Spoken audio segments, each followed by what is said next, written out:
Good evening friends. तो आपका ई ग्राम classes में स्वागत है। जैसा कि हम लोग करंट अफेयर का सीरीज देख रहे थे और हम लोग साउथ इंडिया का करंट अफेयर्स देख रहे थे, जिसमें कि हम लोग कौन सा कर चुके थे, हम लोग केरल का कर चुके थे और आज हम लोग किसका करेंगे? आज हम लोग करेंगे तमिलनाडु का। तो चलिए हम लोग देखते हैं तमिलनाडु का करंट अफेयर्स।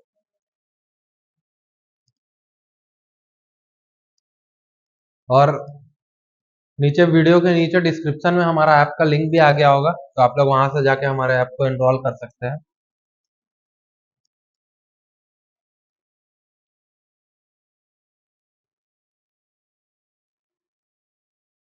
फर्स्ट में क्या है, पीएम मोदी अभी हाल में ही हमारे नरेंद्र मोदी जो हमारे पीएम है, उन्होंने क्या इनॉग्रेट किया है? तो 2.7 किलोमीटर पंबम ब्रिज कहाँ पे कब किया है? तो अप्रैल के मंथ में रामनवमी जब मनाई गई थी उसी दिन उन्होंने पंबम ब्रिज को इनॉग्रेट किया था।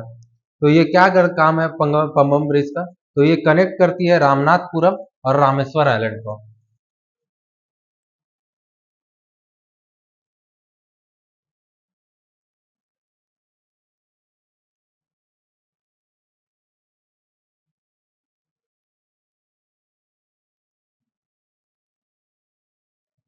रामनाथपुरम और रामेश्वर आइलैंड को कनेक्ट करती है ये। और ये पंबम स्ट्रीट जो है वो क्या है? तो वो हमारा इंडिया का जो मेनलैंड है और ये रामेश्वर आइलैंड है, ये दोनों आइलैंड और मेन इंडिया का मेनलैंड वो को उसको कनेक्ट करती है। और ये क्या है? तो ये आपका एक तरह का वर्टिकल लिफ्ट ब्रिज है, वर्टिकल लिफ्ट।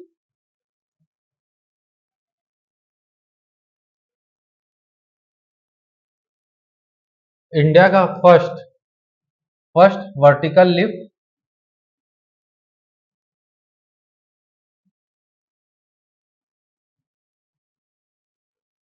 सी रेल ब्रिज है। दूसरा हम लोग देखते हैं अभी क्या सीएम ने, वहां का तमिलनाडु के सीएम ने क्या इनोग्रेट किया है? तो तमीरा तमीरा वरानी और कारूमेनियार और नमबियार, ये तीन रिवर है तमिलनाडु का। ये तीनों रिवर का लिंकिंग स्कीम अभी स्टार्ट किया है। क्यों स्टार्ट किया है लिंकिंग स्कीम? तो जो भी रेन शैडो एरिया है तमिलनाडु में, वहां पर जो वाटर स्कैरसिटी की कमी है, उसको उससे वहां पे पानी ये तीनों रिवर से पहुंचाने के लिए, ये तीनों को लिंक करके वहां का जो वाटर स्कैरसिटी का प्रॉब्लम है उसको सॉल्व करने के लिए ये प्रोग्राम चलाया गया है। सॉरी, इनोग्रेट किया है अभी ये स्कीम सीएम ने। Tamil Nadu unveiled space industry policy. Space industry policy को तमिलनाडु ने अनविल्ड किया है। इसमें क्या बात किया है? इसमें एक टारगेट सेट हुआ है, गोल सेट हुआ है कि 2000 मतलब 5 इयर्स के, अभी जैसे 2025 में ये स्टार्ट हुआ है और 5 इयर्स के तक कितना 10,000 करोड़ इन्वेस्टमेंट वो अचीव करना 2025 से। तो 5 ईयर कितना हो जाएगा? 2030 तक ये गोल को अचीव करना है। जलाई कट्टू क्या है? जलाई कट्टू आपका एक बुल टेमिंग स्पोर्ट है, जो प्राइमली आपका पोंगल जो फेस्टिवल होता है उसमें मनाया जा खेला जाता है ये स्पोर्ट। पोंगल फेस्टिवल के तौर पे इसको खेला जाता है वहां। नेक्स्ट हम लोग देखते हैं अभी हाल में ही एमआर श्रीनिवासन का देहांत हुआ है। वो क्या थे? एक न्यूक्लियर साइंटिस्ट है। और जो होमी जे बाबा है, होमी जे बाबा के नाम पे ही बार्क है,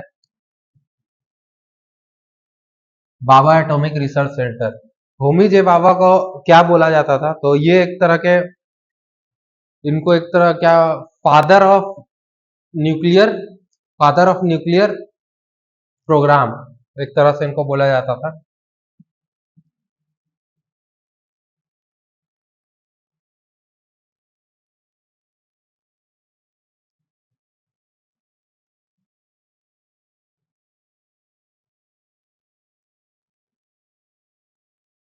father of Indian nuclear programme इनको बोला जाता था एक तरह से, होमी जे बाबा को। तो इन्होंने एम आर श्रीनिवासन को 1955 में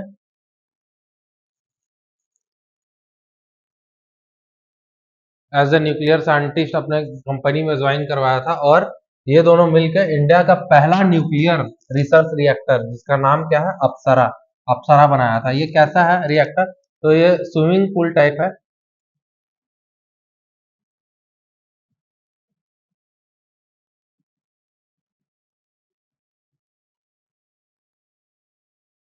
स्विमिंग पूल टाइप रिएक्टर है ये।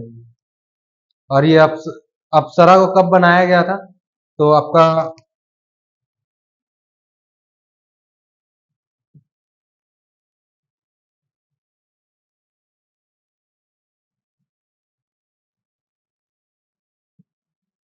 अगस्त 4 1956 को उसको बनाया गया था।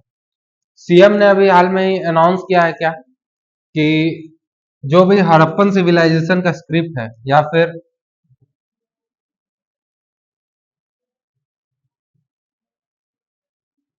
इंडस स्क्रिप्ट जो है, ये इसको जो डिसाइफर कर देगा, उसको जो गवर्नमेंट है वो $1 मिलियन प्राइज देगी। तो ये क्या है, तो ये एक सिंबॉलिक सिंबॉलिक स्क्रिप्ट है।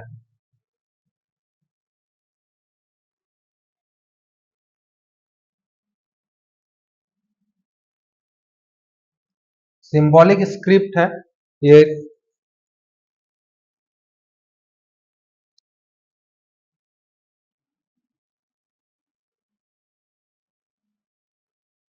इसको अगर किसी ने डिसाइफर कर दिया तो उसको $1 मिलियन प्राइज मिलेगा। The Department of Post unveiled a stamp marking 125 years of Kodaikanal Solar Observatory। Kodaikanal solar observatory क्या है, तो ये आपका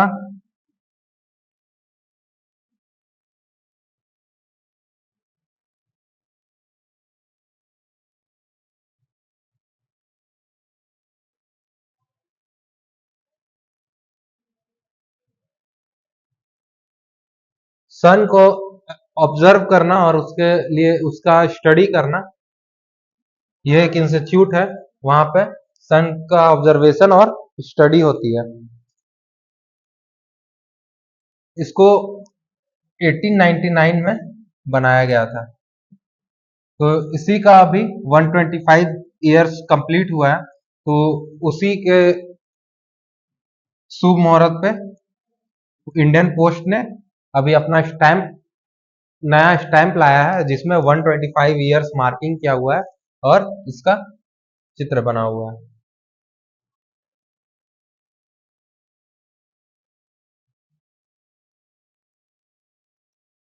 नेक्स्ट हम लोग देखते हैं, CM inaugurated India first glass bridge over the sea. कहाँ पे, तो कन्याकुमारी में। कन्याकुमारी में ये सी किसको किसको कनेक्ट करता है, तो ये तिरुवल्लुर स्टेट और विवेकानंद रॉक मेमोरियल।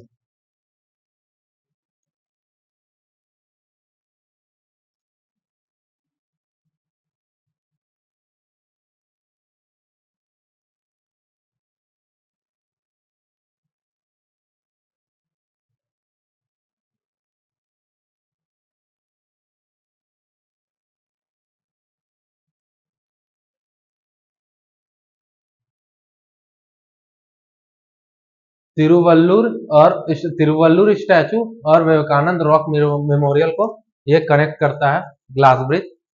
और तिरुवल्लुर क्या है, तो ये एक तमिल पोएट थे, बहुत फेमस पोएट थे। नेक्स्ट देखते हैं हम लोग, स्टैचू ऑफ तमिल पोएट, देखिए उन्हीं का आ गया, statue of Tamil poet Tiruvallur कहाँ अभी अनरिवील्ड हुआ है, तो फिलीपींस के सेबू में। फिलीपींस के सेबू में अनरिवील्ड हुआ है। तो ये क्यों अनरिवील्ड किया गया है, तो ये 75 एनिवर्सरी मनाया गया है अभी।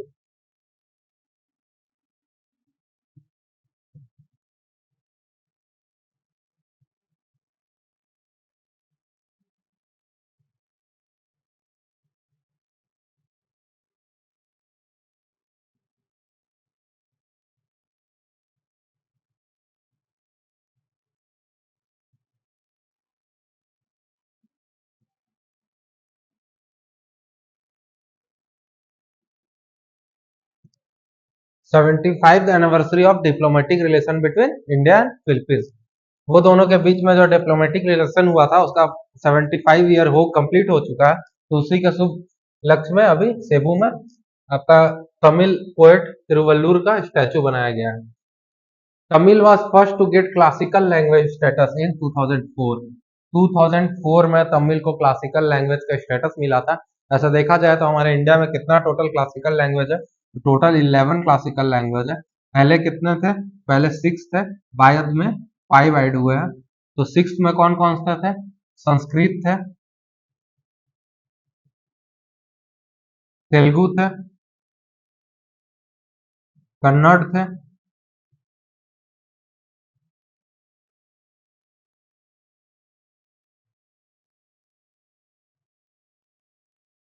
मलयालम,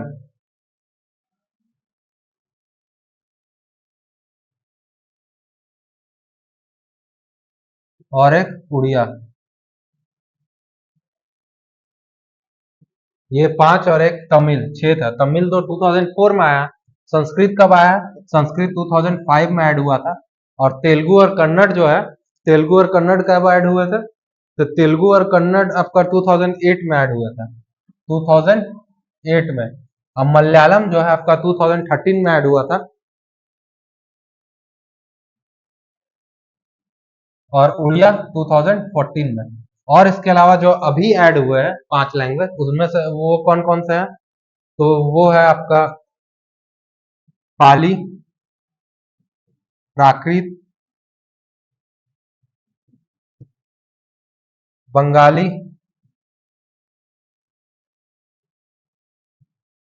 पाली, प्राकृत, बंगाली, और क्या दो है? आसामीज और मराठी।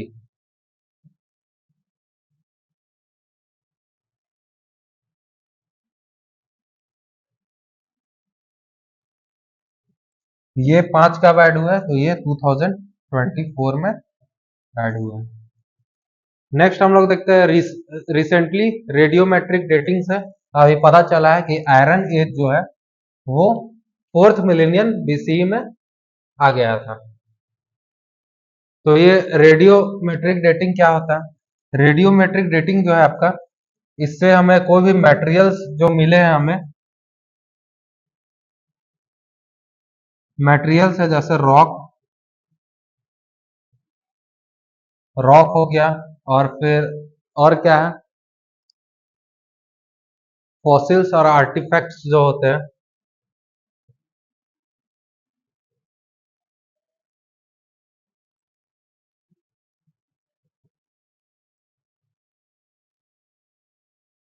ये जो भी मटेरियल्स मिलते हैं हमें, उन्हें साइंटिफिक मेथड के तरीके से हम लोग टेस्ट करते हैं और उससे वो कब का है वो हमें पता चलता है। वही रेडियोमेट्रिक डेटिंग होती है।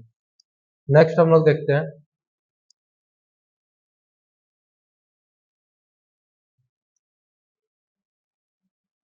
त्रिवल्लुवर चेयर।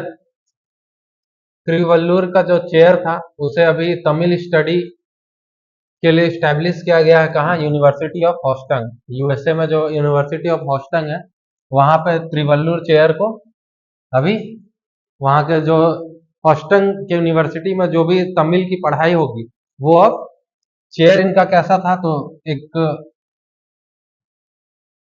इस टाइप का रहता था। पहले के जो गुरुकुल में गुरुजन जो बैठते थे, टेबल की तरह छोटा सा होता है, तो इसके ऊपर, तो यही चेयर के ऊपर अब तमिल की पढ़ाई होगी वहां पे यूनिवर्सिटी ऑफ हॉस्टन में। नियोलिथिक चाइल्ड ब्रूअल साइट अभी हाल में ही मिला है। कहाँ पे? तो चेंगलापट्टू, आपका तमिलनाडु में। होसूर इंटरनेशनल एयरपोर्ट तमिलनाडु में है। वर्ल्ड का first carbon neutral baby. Carbon neutral baby क्या है? तो इसका नाम है अदाबी करके। इसको अभी 2 साल हो गए हैं, 2000, अभी 2 साल हुए हैं अदाबी को। और 2 साल पहले ये बॉर्न ली है। इसको बोला गया है क्या? Carbon neutral baby. Gen Z Gen Z हो गया, और जो जेनजी बच्चे हैं, फिर आपका मिलेनियल्स होते हैं, फिर जेन अल्फा है, जेन बीटा है। तो अभी हाल में कहाँ क्या कौन सा बेबी बॉर्न हुआ? तो जेन बीटा हुआ था। और उसी में एक कार्बन न्यूट्रल बेबी अभी हाल में बॉर्न हुए, कहाँ हुए? तमिलनाडु में। इसको क्यों ऐसा बोला गया? तो इनके जो पेरेंट्स है वो 6000 फ्रूट ट्री प्लांट किए हैं वहां के लोकल फार्मर्स की तरफ से, और वो बच्ची वहीं पे रहेगी। तो उसको जो है लाइफ टाइम कार्बन इमिशन से ऑफसेट किया गया है, इसलिए उसे कार्बन न्यूट्रल बेबी बोला गया है। गूगल टू हेल्प तमिलनाडु को गूगल हेल्प कर रहा है क्या करने में? तो एआई लैब्स को बनाने में। क्यों? तो जो यंगस्टर है तमिलनाडु के उनको ट्रेन किया जाए अच्छे से एआई के सेक्टर में।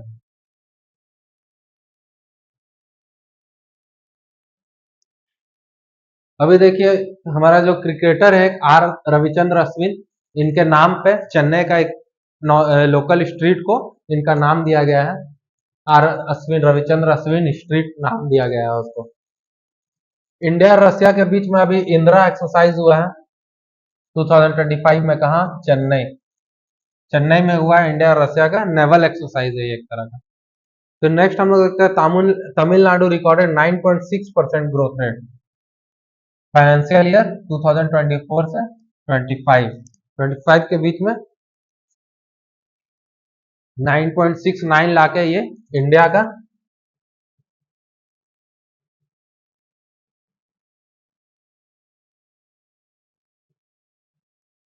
टॉप पे ये है अभी, इंडिया का हाईएस्ट ग्रोथ रेट। नेक्स्ट हम लोग देखते हैं कि अभी सकरा कोट्टई और तीर्थांगल बर्ड सेंचुरी को अभी रामसर साइट बनाया गया है। और तमिलनाडु, पूरे इंडिया में तमिलनाडु के पास अभी largest number of Ramsar site है पूरे इंडिया में। थंतई पेरियार वाइल्ड लाइफ सेंचुरी जो है वो तमिलनाडु का 18th वाइल्ड लाइफ सेंचुरी बना है। इससे पहले कितने थे तमिलनाडु में? 17th वाइल्ड लाइफ सेंचुरी थे।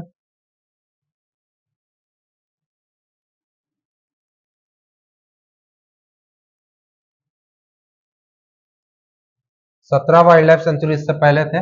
और नेशनल पार्क तमिलनाडु में कितने हैं? तो टोटल 5 नेशनल पार्क है।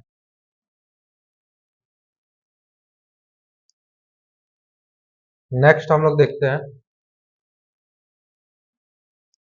ये देखिए state of Tamil Nadu versus governor of Tamil Nadu.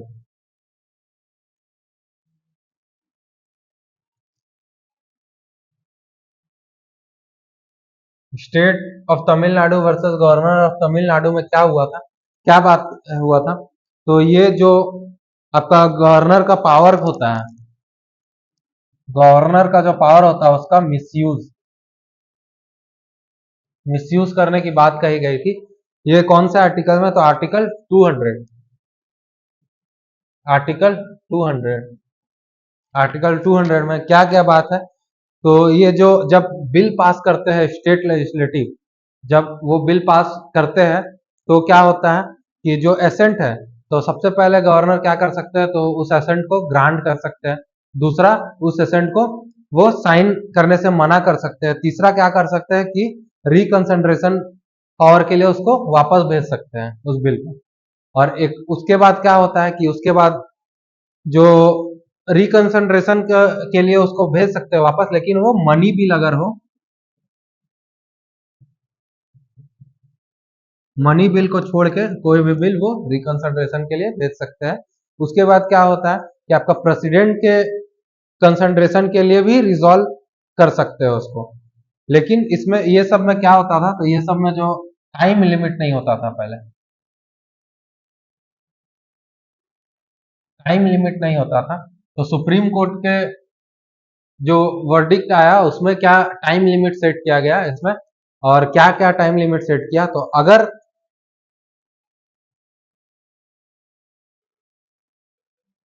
तो सुप्रीम कोर्ट ने क्या किया? तो आपका अप्रूवल और रिजेक्शन के लिए,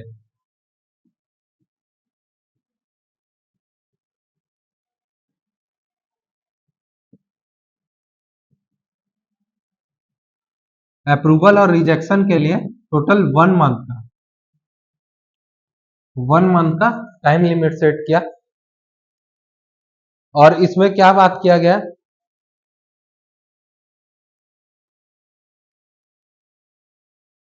कि अगर रिकंसिडरेशन के बाद बिल वापस आता है तो 1 महीने के अंदर, रिकंसिडरेशन के बाद अगर बिल वापस आता है तो 1 महीने के अंदर गवर्नर को इसको पास करना पड़ेगा, अप्रूव करना पड़ेगा। और प्रेसिडेंट के केस में क्या है कि अगर प्रेसिडेंट कंसंट्रेशन के लिए दिया जाता है तो वहां पे क्या है, काउंसिल ऑफ मिनिस्टर्स बैठेंगे। Council of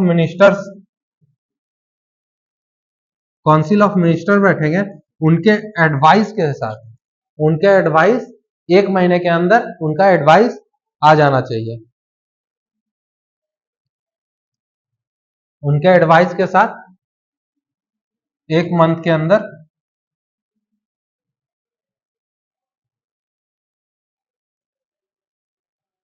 council of minister के साथ 1 मंथ के अंदर डिसीजन ले लेना है। और अगर काउंसिल ऑफ मिनिस्टर नहीं है तो वो डिसीजन का टाइम हो जाएगा 3 मंथ।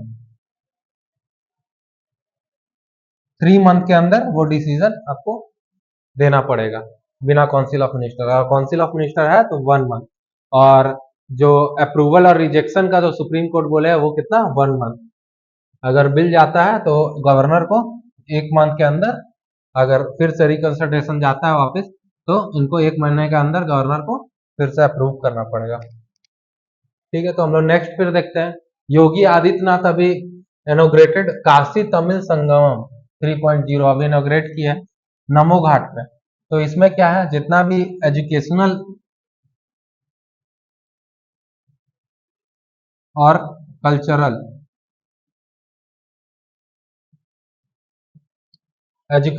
कल्चरल को एक दूसरे स्टेट का प्रेजेंट किया जाएगा। तो तमिल से लोग आएंगे, कुछ लगभग 2000 के आसपास, हजारों लोग आएंगे, 2000 के आसपास लोग आएंगे। और हमारा जो काशी है बनारस का, वहाँ का पूरा टूरिज्म होगा, पूरा वहाँ घूमेंगे और वहाँ का आर्किटेक्ट देखेंगे और उस पर पढ़ाई करेंगे और हमारा जो कल्चर है एक दूसरे स्टेट का वो प्रेजेंट होगा। और क्या है इसमें,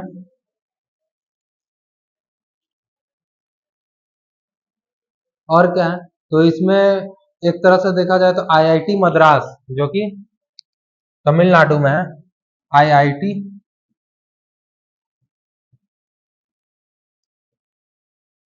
Madras plus BHU Banaras Hindu university, ये दोनों के बच्चे रहेंगे।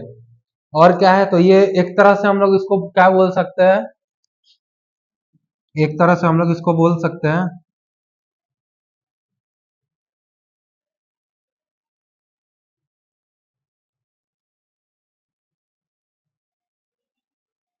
एक भारत श्रेष्ठ भारत का ये एक तरह से परफेक्ट एग्जाम्पल हो जाएगा। ठीक है, फिर हम लोग नेक्स्ट देखते हैं।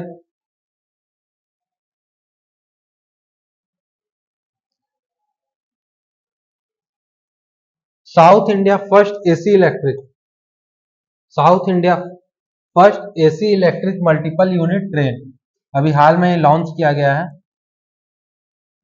कहाँ पे, चेन्नई में। ठीक है, फिर इंडिया का फर्स्ट डायबिटीज बायो बैंक अभी स्टैब्लिश किया गया है चेन्नई में, किसके द्वारा, तो आईसीएमआर। आईसीएमआर क्या है,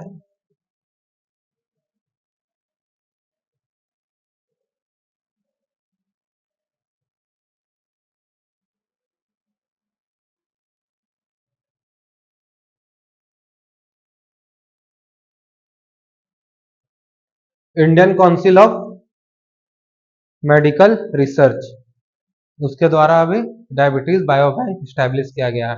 ये इंडिया का पहला है डायबिटीज बायो बैंक है। फिर नेक्स्ट हम लोग देखते हैं एम के स्टालिन, जो फॉर्मर एम के स्टालिन क्या थे, क्या किए थे, तो एक 3 मेंबर्स कमिटी बनाए थे। ठीक है, 3 मेंबर्स कमिटी किस लिए बनाया था, तो सेंट्रल स्टेट रिलेशन के लिए ये 3 मेंबर्स कमिटी बनाए थे। सेंट्रल स्टेट रिलेशन के लिए 3 मेंबर्स कमिटी बनाया था। सुप्रीम कोर्ट का जो जज था, सुप्रीम कोर्ट के जो जज थे, जज जो जस्टिस कुरेन जोसेफ थे, उनको इसके रिव्यू के लिए इस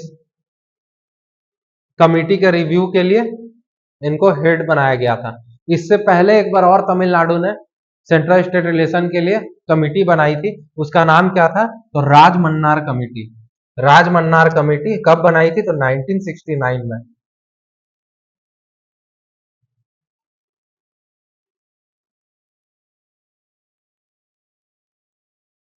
नेक्स्ट हम लोग देखते हैं M M Venkat Ramanna. M Venkat Ramanna जो थे हमारे, अभी इनका हाल में ही देहांत हुआ था। और ये क्या किए थे जब हमारा देश आजाद हुआ था 15 अगस्त 1947 को, तो उस वक्त ये जो हमारी आजादी का जो न्यूज है वो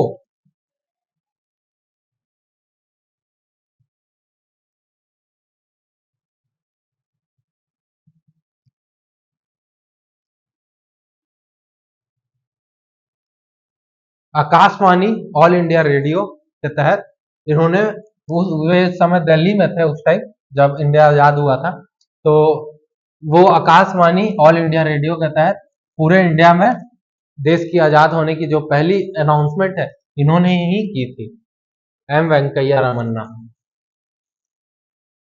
नेक्स्ट हम लोग देखते हैं अभी नेटिव स्पेसीज जो है सीड वॉल्ट, इसको स्टेब्लिश किया गया है कोयम्बतूर में। फिर नेक्स्ट क्या है? India largest single location solar cell और मॉड्यूल मैन्युफैक्चर यूनिट कहाँ पे बनाया गया है?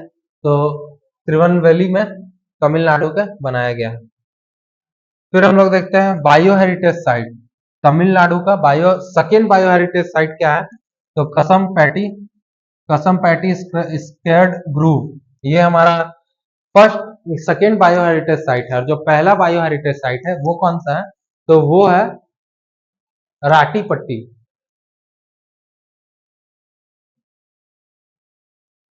पहला कौन सा है हमारा?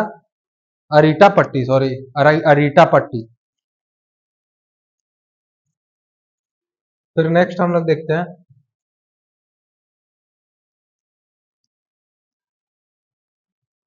अभी जो है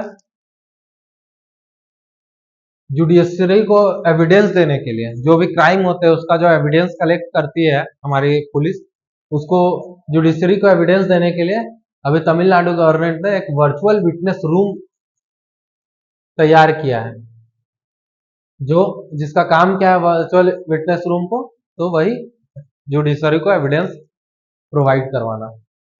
फिर क्या देखते हैं हम लोग कि देवनागरी रूपी सिंबल को, देवनागरी रूपी सिंबल है उसको क्या किया गया है? तमिल अल्फाबेट, एक तमिल अल्फाबेट है रो, उसके सिंबल से उसके सिंबल से चेंज किया गया है। किसमें? तो स्टेट बजट में, जो तमिलनाडु का स्टेट बजट आया है उसमें देवनागरी रूपी सिंबल जो है हमारा है, देवनागरी रूपी सिंबल ये है।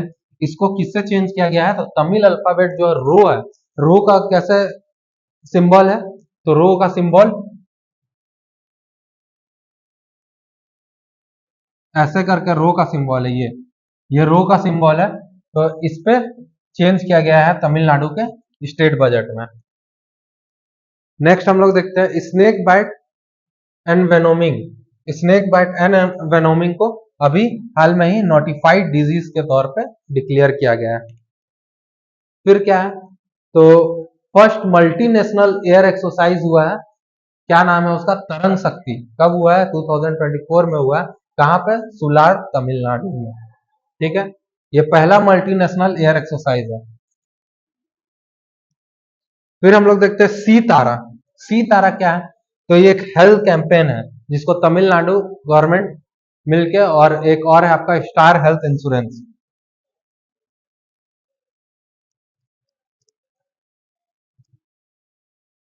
तमिलनाडु में स्टार हेल्थ इंश्योरेंस।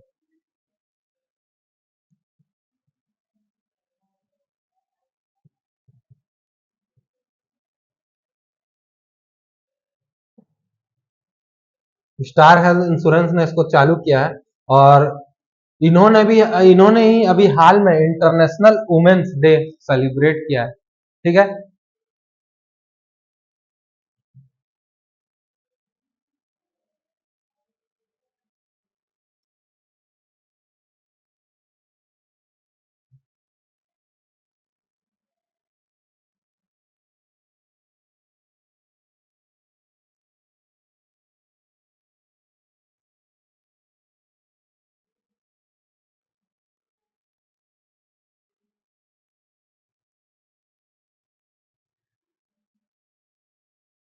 हाँ, तो इन्होंने ही अभी इंटरनेशनल वुमेन्स डे सेलिब्रेट किया है। और इसका इंटरनेशनल वुमेन्स डे कब मनाया जाता है? तो ये 8 मार्च 8 8 मार्च को मनाया जाता है। और ये सी तारा क्या है? सी तारा स्कीम जो है, इसमें जो है आपका वुमेन का वुमेन के हेल्थ के को प्रमोट करने की बात कही गई है।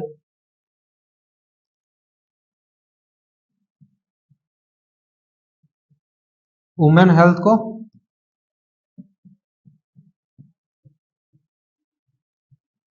वुमेन हेल्थ को प्रमोट करने की बात कही गई है।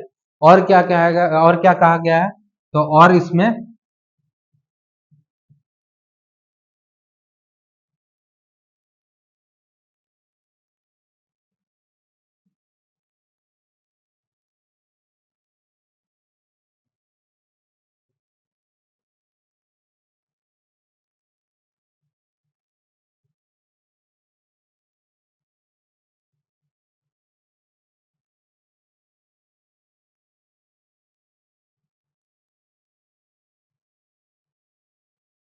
हेल्थ इंश्योरेंस एजेंट के तौर पे इनको इनकरेज करने की बात कही गई है कि आप लोग भी हमारे मतलब एजेंट के तौर पे हमारी कंपनी को ज्वाइन कर सकते हैं, ऐसा बात किया गया है।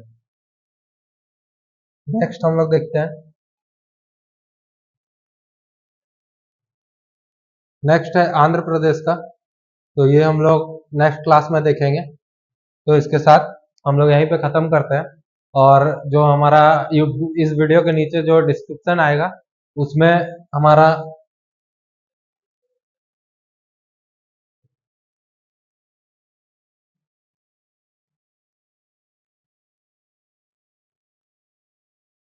टेलीग्राम का लिंक और हमारे ई ग्राम